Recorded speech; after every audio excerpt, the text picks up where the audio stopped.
Bienvenue dans la vidéo sur les idées reçues, sur les notions avec lesquelles je ne suis pas forcément en accord. Souvent, en fait, c'est pas que je suis pas en accord, mais c'est que ce n'est pas présenté comme moi je l'appréhende. Les âmes noires. Tout de suite, on va partir sur les âmes noires. Pour moi, il n'y a pas d'âme noire. Ça n'existe pas. Je n'ai jamais vu d'âme noire. Jamais. J'ai vu des gens méchants. J'ai vu des gens en souffrance, en réelle souffrance. J'ai vu des gens malades. J'ai vu aussi des gens avec des comportements très inappropriés, des comportements néfastes, polluants. Pourtant, derrière, l'âme, elle est toujours magnifique, merveilleuse. J'ai eu affaire à des entités vibratoires pas trop sympathiques, puisque quand on est médium, il faut bien savoir que ça aussi, c'est une notion importante. Vibratoirement, on attire à nous ce qu'on est. Alors quand on a des entités vibratoires négatives autour de nous, c'est pas qu'on est forcément des négatifs à ce moment-là. Enfin, qu'on est quelqu'un de négatif, mais qu'effectivement on peut être négatif à ce moment-là, qu'on est triste, qu'on est envieux, on est humain comme je vous dis, et donc forcément, bien à ce moment-là, il y a une reconnaissance dans l'astral sur les mêmes vibrations et on va attirer à nous tout simplement des entités qui sont pas trop cool. Faut pas avoir peur. Faut pas avoir peur. Et derrière ces entités-là, en fait, il y a aussi une âme lumineuse, extrêmement lumineuse. Et souvent, ces entités-là ne m'aiment pas spécialement. J'ai eu affaire à certaines personnes et dès que j'ai repéré l'entité, j'appuie sur la lumière qu'il y a en lui et ils n'aiment pas spécialement, donc ils préfèrent partir. Donc voilà, il n'existe aucunement d'âme noire. C'est pour moi, c'est une incompréhension en fait. C'est un mélange entre ce qui est l'âme et ce qui est humain. L'humain a encore énormément de progrès à faire, c'est clair. Donc n'imputons pas ce qui est à l'humain à l'âme, tout simplement. Pareil, je vais revenir sur des notions, des notions qui m'ont fait hérisser le poil quand je les entends des fois. J'ai eu des gens qui sont dans mon entourage voilà, qui sont venus, qui ont été voir des praticiens et souvent ils me font le retour et du coup pour des fois savoir ce que j'en pense ou voilà, et souvent je me tais parce que finalement ça ne me regarde pas.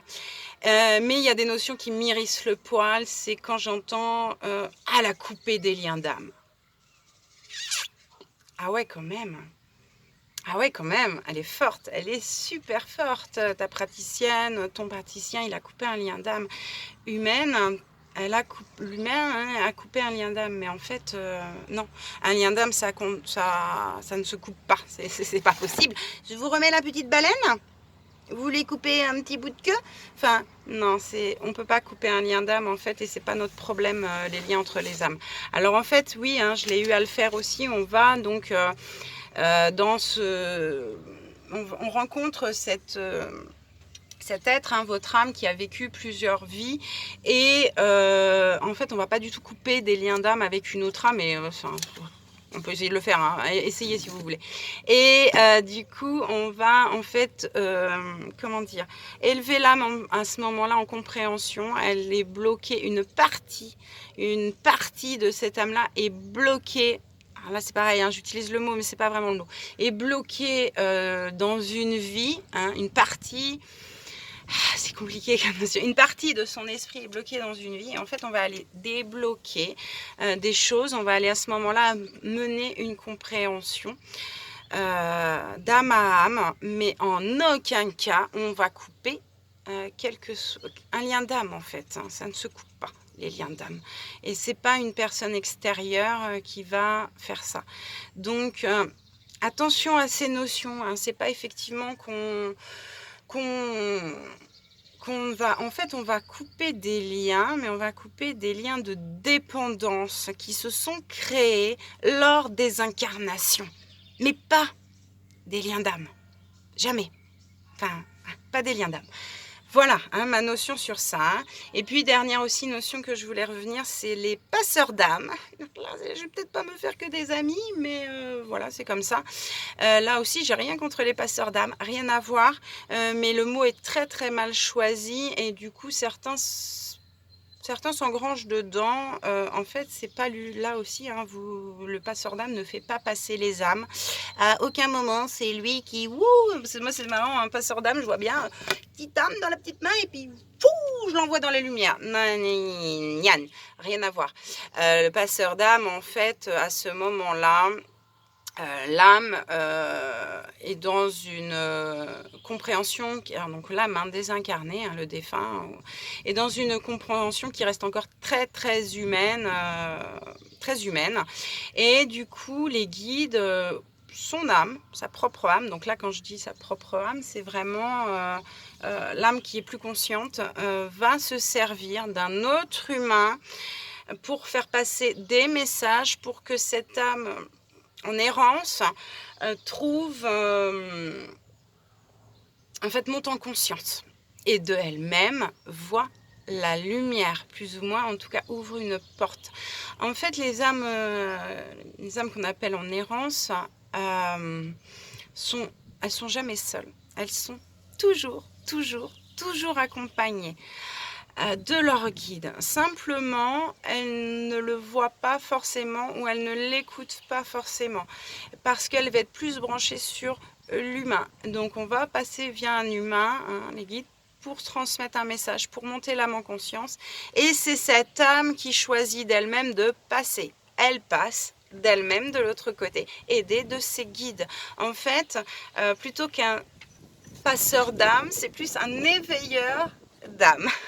Hein, là aussi, il éveille l'âme donc via sa connexion, hein, via sa propre connexion, et via aussi sa capacité, du coup, hein, du passeur d'âme à être en lien avec ses âmes en errance, parce que tous les médiums ne sont pas en lien avec ces âmes en errance, en fait. Hein. Et là, ça ne va pas être dû à un taux vibratoire, de ne pas être bien ou tout ça.